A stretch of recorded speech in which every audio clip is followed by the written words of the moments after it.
So it seems that the full core rules for 40k 10th edition have leaked out, and they bring some surprises. Vehicles can shoot and be shot while they're in combat now. Most units can move through friendly models. Plasma weapons might do 3 mortal wounds to your vehicles or characters. And we finally have the secrets of stratagems like grenades and tank shock, both of which hand out decent mortal wounds. Loads to talk about, so let's jump in.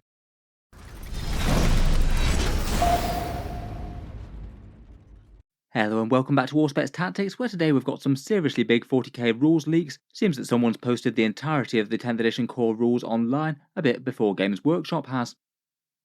To be honest, with the amount of these Leviathan boxes that they probably have going around, plus ones that have likely been sent off for previews for people, it's almost inevitable that something was going to leak out at some point, but whoever's done this one seems to have done it in massive style, leaks literally every single page in the core rules of the book, and it's generally been posted and discussed just about all over the internet at time of recording. These ones absolutely are confirmed, not fakes or anything, clearly pictures of the actual book, and formatted all very nicely in Games Workshop's new styles. As Games Workshop have been previewing the mechanics for 10th edition over the past couple of months, the vast majority of it really isn't all that big a surprise, but we've got some very big clarifications on some of the things that we hadn't really seen properly yet, or had hints but didn't really know exactly how it worked. For this video, I thought I'd talk about 8 of the biggest changes that I've noticed on a first pass through, and I'll aim to follow up with a bit more of a complete review within the next 24 hours or so, hopefully sooner rather than later.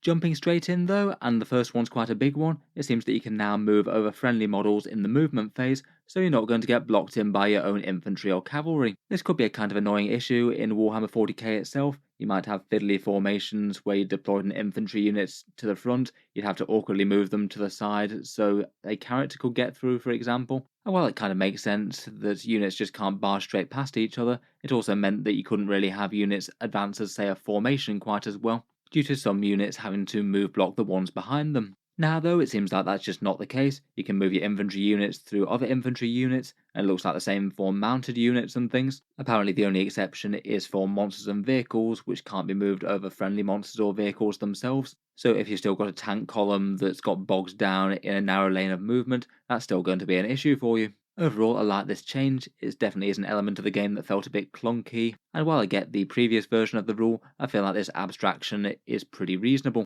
Not too hard to imagine an infantry formation wheeling to one side to allow some other units to pass, and then resuming formation without too much of a problem. Overall, I definitely like this rule. Next up, the weapon keyword section was definitely one that I was interested in. We've seen the majority of the weapon keywords, though a few of them needed clarifications or hadn't got final confirmation yet. For perhaps 2 of the more mundane ones, pistols do basically work the same as they do before. You can shoot them in engagement range, and you still have the choice between firing your pistol or the rest of your guns. You can't just blaze away with them in addition. No real surprises there. And the torrent rule for flamethrowers and things does just auto hit the enemy. It doesn't do anything else, and it doesn't have ignores cover baked in at standard. That still needs to be specified, as well as that on the weapon line.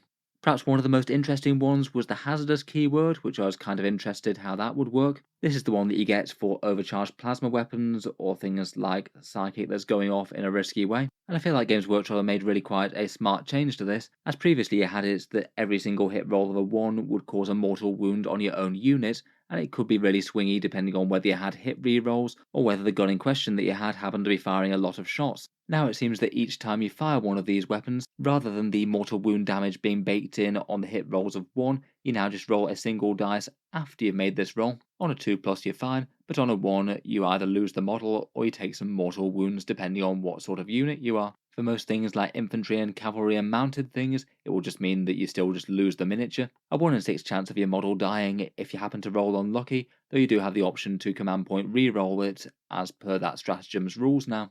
It seems that if characters, monsters and vehicles do get unlucky though, then they're going to pay a steeper price. They take a massive great big 3 mortal wounds if they happen to overcharge their gun, and that single dice roll rolls out to a 1. 3 mortal wounds is a fairly horrendous amount of damage to take, and I feel like it's a bit odd that it's a lot more punishing for certain plasma weapons than others. Say for example, firing a single plasma pistol on overcharge with a character. I feel like that's probably not going to be worth it if you're going to risk the chance of taking 3 mortal wounds 1 out of 6 times. On the other hand though, if you're firing something like a Redemptor Dreadnought's Macroplasma Incinerator, then while the mortal wounds that you're taking is kind of swingy, you're actually averaging fewer mortal wounds than you would have taken in 9th edition by overcharging it, at least if you didn't have hit rerolls of 1. Still though, overall I still rate this rule a lot better than the previous version of it, where it depended on whether you arbitrarily had captain rerolls, or your plasma weapon was one that spat out loads of shots, or one that just fired one enormous shot. I feel like that's a good change overall, though I feel like plasma pistols on characters might not be a good idea to go messing around with on the dangerous mode. Otherwise, we've got a class called Lance Weapons, which I was expecting to be Dark Lances and Bright Lances, but apparently not. I guess that makes sense, seeing as we didn't have a Lance keyword on the Bright Lance that we saw the other day. Lance Weapons are just the Cavalry Lances, it would seem, getting you a +1 to wound if you're charging, so I guess that'll be relevant for things like the Rough Riders and any other Bites or Cavalry that have these sort of weapons. It's quite nice to see the full text of the Precision rule as well. This is the one that applies to snipers like that AvMech Transuranic Arquebus, or what the Tyranids can flex into if they really want to devour the brains of your enemy's leaders. The way that this works is that if you have an attached leader in a visible unit, provided that leader model can be seen by the unit attacking, then you can choose to allocate your attack to that character as opposed to the main bulk of the unit. This was kind of as I was expecting. It doesn't give you any ability to snipe special weapons or heavy weapons from the unit itself. It's literally your choice, target the unit or the character, and it doesn't seem to have any benefit against lone operatives either, which can still only be targeted outside 12 inches. Otherwise, most attacks need to target the unit and not the character, so it actually maybe isn't the biggest deal. Let's say if you had one model in the squad that's injured plus the character injured, you'd still be tanking the shots on the injured unit unless your attacks had precision and you chose to target the character. Finally, one thing that I was just a little bit apprehensive of with lethal hits was whether or not the auto wounds that they got for critical hits would translate to critical wounds. If so, then that could have been absolutely brutal for any weapons with the devastating wounds keyword, where you translate those critical wounds to mortal wounds. Fortunately though, that seems not to be the case. Maybe Games Workshop learned a fair bit from the leagues of Votan with 6s to hit proxying to 6s to wound, and all the problems that that usually tends to cause with their other special rules.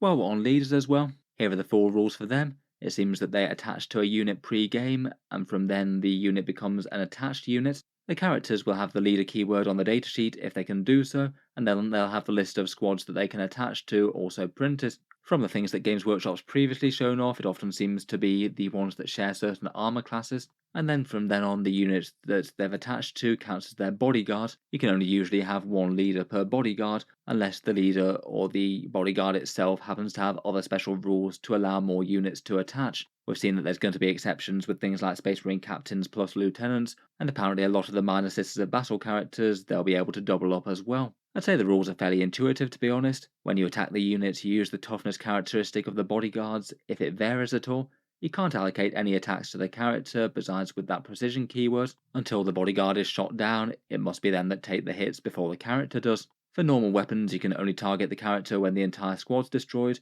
and if it was part of a big shooting attack, they will overflow onto the character as you'd expect. And unlike things like the independent character special rule in ages past, there's no way for the character units to jump units from one squad to another, or to assume command of a new squad when their bodyguard is killed. Might be a bit frustrating for a Space Marine captain who's just had his own personal guard shot down when he's in the midst of a formation of other Space Marines, but I guess maybe that's the price to pay for people not being able to do gamey things with jumping characters from unit to unit. Otherwise, it does look like leaders will grant their leadership to the unit and increase their starting strength by 1, which could be handy for Battle Shock, as it means that you might need to kill more models to start making them take Battle Shock tests. Desperate Escape has been a rule that's been flying around quite a bit. We'd already heard some fairly solid confirmation of this from Warhammer Fest, but it is quite nice to get the entire full text. As I was kind of suspecting, it does seem to be the new way that you can do Desperate Breakout, and it doesn't cost command points for a stratagem anymore. And you'll basically either trigger this if you have to fall back over enemy models, or if the squad is battle shocked and needs to fall back. If you're triggering it because your unit is kind of surrounded, you can't fall back without having to pass through enemy miniatures, then for each model in the unit that does so, that doesn't either have the Titanic keyword or can fly, then you roll a dice per model that's doing so, and on a 1 or 2 for each test, one model in the unit is destroyed. It sounds like it doesn't actually have to be the miniature that was making the Desperate Escape move that passed through the enemy miniatures, it can just be literally any miniature in the squad.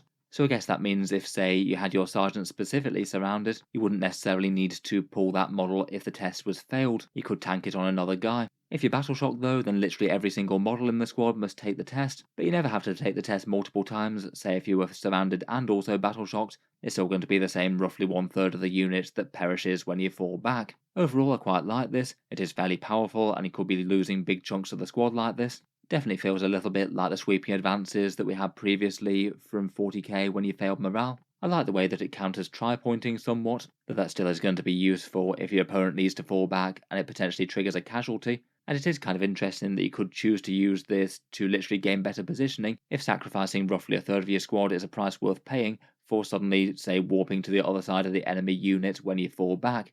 Could be nice if it gets you on an objective, for example. Next up, we've got some core deployment rules, which maybe aren't the most changed in the world. Perhaps one of the best examples of universal special rules, things that were common to a whole ton of datasheets, now they can be written in the core rules and not have to be repeated on every single unit in the game that has them. Deep Strike is setting up 9 inches horizontally in the reinforcement step of the movement phase. It doesn't say here that it's limited to any one turn, but it might be that they have this elsewhere. Previously, that's been recorded on things like mission rules. I guess we'll have to wait and see for the battle decks and things like that. It looks like it is specified for strategic reserves, which we'll get onto. It could be super interesting though if Deep Strike can happen literally from the first turn of the game and you start off with a big teleport strike. Otherwise, the Scouts rule has been tweaked a bit. This one is the move X inches at the start of the first battle round. Pre-game moves are something that's really quite common in Warhammer 40k. It seems that there's no stipulation to keep away from the enemy deployment zone with this one though. You simply make this move like it's a normal move, and you must end greater than 9 inches away from enemy models, so I guess it's still got the potential to be screened out by infiltrator units or enemy scouts if they happen to be going first. I think previously you've generally had to roll off to see who gets to move their scouts first, but now it's a lot more one-sided. The player taking the first turn seems to get to move all their scouts first, which really is quite a big advantage if both players happen to have a bunch of them. I think I kind of prefer to the randomise and alternate system that they had before. That just seems like it's really quite a big skew to the game. Taking the mid-board early can be a big deal. Finally, we've got infiltrators. This one is perhaps the least changed out of any of them. You simply get to set up anywhere that's greater than 9 inches from enemy models and the enemy deployment zone, so really quite freeing when you put the units down on the board. Next up, and really quite a big shake-up, is the big guns never tire rule. This one was kind of previewed a bit at Warhammer Fest, though it was a little bit confusing as to how it works. It appears that monsters and vehicles can still be shot now when they're in close combat, but they can also fire out of it as well, kind of like they had the turret weapon keyword for the Imperial Guard. This was something that we heard about a bit with Ballistas Dreadnoughts and Screamer Killers with the demo games. I was a bit dubious about it, but this is going to be kind of interesting, as it does bring both some big advantages and big disadvantages to these vehicles and monsters. If you've got a vehicle or monster in engagement range, then when you select it to shoot, it seems that you can target units that are within engagement range of it still, but you can also target other units as well. Either way, whichever units you choose to target, you get a -1 to hit penalty on your weapons, or at least all the weapons that aren't pistols. It means that your opponent can basically no longer tie up a monster or vehicle shooting just by throwing an infantry unit at it. It's really going to be destroying it that makes the big deal. On the flip side though, if vehicles or monsters do wind up in combat, it means that they're not going to have much protection from enemy shooting anymore, as they have a similar sort of reverse special rule, where enemies shooting at those vehicles and monsters gets to shoot at them, but a -1 to hit with all weapons except pistols. It means that say you could have something like a Demon Primarch rampaging through the lines, even if your unit chose not to fall back for any reason, you could still take some pot shots at them, though it wouldn't hit quite as well. Overall, I'd say that this probably shakes out as a net positive for vehicles and monsters, at least the ones with big guns. They're going to be very hard to tie down now, and are going to keep their damage output coming, even if they don't want to fall back. In reality though, as with guard turret weapons, sometimes it's still going to make sense to fall back and sacrifice the shooting. Otherwise your other units wouldn't be able to shoot at the infantry that are in combat with them, and if the enemies locked you up with a scary melee unit, you also probably don't want to be taking all their melee damage in your own turn. That just seems a bit counterproductive. Really quite interesting though, and definitely gives vehicles and monsters with big guns a bit more options. Next up, we talked about a bunch of the stratagems in a previous leak before, but now we've got all the remaining ones as well, it would seem. Some big answers to some of the ones that I was quite interested in, things like grenades, tank shock, and epic challenge in particular. We've also got the new versions of all the core ones as well. First up, I was suspecting that grenades will be some sort of mechanism for handing out mortal wounds, and that does appear to be right. You trigger this in the shooting phase, but it now doesn't replace any shooting attacks of your unit. One model apparently has the time to chuck a grenade while still firing their gun. The range on the grenade attack is 8 inches, and you roll 6d6 for the enemy unit targeted. For each roll of a 4+, they take 1 mortal wound, so typically that's going to be an average of 3, though it will be swingy. I guess that represents both frag grenades against infantry and crack grenades and melter bombs against tanks. Either way, that's a fairly solid damage output for 1 command point. Perhaps particularly useful, I think, if you just got an infantry unit that doesn't have any way to finish off a vehicle, a cheeky grenade could be a pretty nice idea. Either way, it's just quite a nice damage output increase, fairly brutal against anything that's got big barriers to damage. Next up, we've got Tank Shock, which is also kind of exciting, I think. This one was apparently going to be mortal wound impact hits of one sort or another, and you can use it on any vehicle charging. There doesn't appear to be any stipulation that you can't use it on walkers, though. The way it works is that you pick one of your melee weapons on the vehicle, you roll 1d6 per pip of strength on the melee weapon. Say, for example, a Rhino is 6 and a Blame Blade is 8, and you also add an extra 2 dice rolls to that number if your strength is greater than the enemy's toughness, so you're trying to roadkill some small things. For each roll of a 5+ here, you get 1 mortal wound up to a maximum of 6, so say for a Bane Blade that could often be an expected damage output of around about 3 or 4 mortal wounds depending on how lucky you are. Quite meaningful while trying to run down something important. I must admit this one does make me wonder a bit. I'm sure some of the Dreadnought close combat weapons are going to have some massively high strength. It doesn't really sound like this stratagem is really aimed to target things that have snazzy combat weapons. Otherwise, say if you did have something that was dedicated anti-tank at strength 14, you'd be rolling 14 plus 2d6 dice rolls, which seems a bit excessive, particularly if the stratagem is called Tank Shock, not Walker Shock. I kind of wonder if on this version Games Workshop might have left out the proviso that it can't target walkers. Perhaps that'll be something that we see in a digital version of the rules, or an errata for the print ones. Next up, we've got Epic Challenge, which is another core stratagem that's dedicated to characters in combat. I was wondering whether this was going to be some sort of return to the challenge mechanics that we've had in previous versions of the game, the one where you take 2 characters and they just sort of duke it out on their own. Interestingly, this time around it costs 1 CP, and it's a lot more simple than you might have expected. The way it works is that you have one of your characters that's in engagement range of a unit that's got an attached character. The 1 command point rule simply means that their attacks gain precision, so they can choose to directly hit the enemy character first and potentially try and snipe him out of the squad. Potentially that could be really quite a big deal for tooled up combat characters and things. If you charged a massive fighty character into a big squad with a character in, you could potentially try and kill their boss before the squad gets to react. And this could be quite a big deal for taking down things like support characters, which are kind of weak in a squad of something that's really tough. I guess if the opponent did want to counter, they could also use this at the same time. I suspect it's usually only going to be in one player's interest though, the vast majority of the time. Still seems kind of cool though. I guess it'll lead to moments where you have your warlord slaying the enemy warlord and vice versa. That's all quite cinematic within the realm of 40k, I think. Finally, we've got the new wording for the 3 core stratagems, some of which have changed a little bit more than others. Counter-offensive still seems to be 2 CP, the same as before. Your unit fights next after one of the enemy's fights. 2 CP will be kind of pricey in 10th edition money though. Still though, if it stops your squad from being killed and gets to kill the enemy squad instead, it's going to be well worth it. The command reroll has had a few of its roll targets tweaked. As before, it's not just any dice that you roll, it's limited to a certain amount. You can reroll a hit roll, wound roll, desperate escape check, hazardous check, advanced charge, damage, saving throw, and random attacks roll. Perhaps the most interesting additions are to ward you against the hazardous rule a bit, plus desperate escape for a miniature that you really can't afford to lose. Looks like you can't use it to reroll battle shock or leadership at all, so a little bit more defense against people using it to pass that mechanic.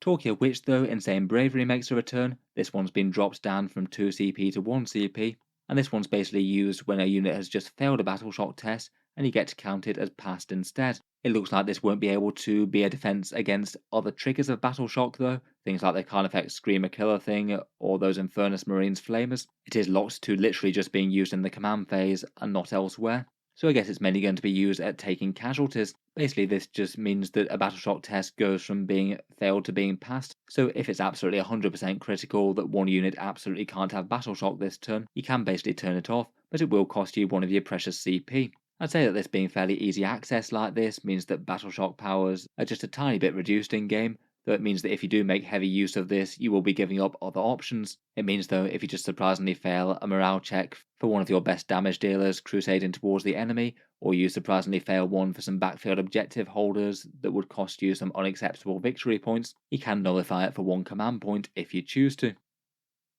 Finally, for the ones that I thought I'd talk through in this pass, we've got Strategic Reserves as well. It was confirmed to be back in the game from that contents page of the core rules, and now it seems that we've got it unveiled in full, where it has taken a few tweaks, and again probably some simplifications I'd say. It still looks like it's distinct from other forms of reserves, for example Deep Strike. They have to be declared before the game, and similar to Arcs of Omen they don't cost you command points anymore, you can just put units into reserve if you choose to. As before, you are capped with a certain amount of points that you can put into reserve. This time though, it looks like it's only going to be the minority of your army. Only 25% of your army points-wise can be in reserves, so that will be 250 points at Incursion, 500 points at Strike Force, or 750 at Onslaught, a bit less than currently, where you could put half your army into reserve if you wanted. Then the rules for arrival appear to have been simplified a bit. It looks like you can turn up on any battlefield edge, provided the model arrives less than 6 inches from that edge. You're screened out to greater than 9 inches from enemy units, and it looks like that rule where you could turn up in your own deployment zone and then potentially get a very short charge on the opponents, that looks like it's gone. It seems that even if you turn up in your own deployment zone, you still need to keep the respectful 9-inch distance away from the enemies, so no more very short charges there, I suppose, if your opponent's been very aggressive. Again, at least on strategic reserves, it looks like the battle rounds that you can turn up on are specified.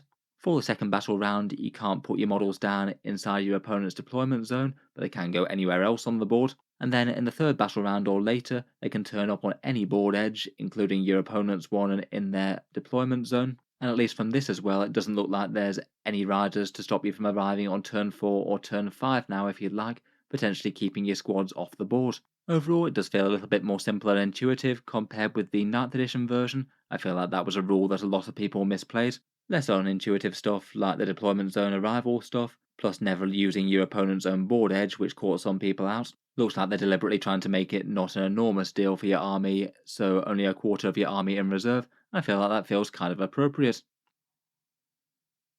In any case, really quite a lot of big reveals there. I must admit I do like the vast majority of the stuff that I've seen from this. Looks like good news from the 10th edition core rules so far. I feel like the new stratagems with grenades, tank shock and epic challenge all look usable without being too overpowered. Nice to get a bit more clarification with some of the weapon keywords like hazardous and precision. And I feel like maybe the single biggest shake-up from this as the big guns never tire one, with the potential for vehicles shooting in and out of combat. Let me know your thoughts in any case, and feel free to tell me about any other interesting things that you've picked up on the core rules that have changed. If you've enjoyed the video, then feel free to subscribe to Auspex Tactics, where I'll certainly keep the regular 40k videos coming. I do tend to post new ones just about every day. Finally, if you have been enjoying all the videos on the channel, I would just like to mention that Auspex Tactics does have a Patreon page as well, and you can find that linked in the video description below if you'd like to help support. Channel patrons do get a fair few advantages, seeing certain videos early, regular votes to see what sort of things happen next on the channel, and automatic entry into the regular prize giveaways with the chance to win some big model kits each month. If any of that sounds good to you or you'd just like to help support, the link is down in the video description. In any case, a massive thank you for listening, and I'll hope to see you guys next time.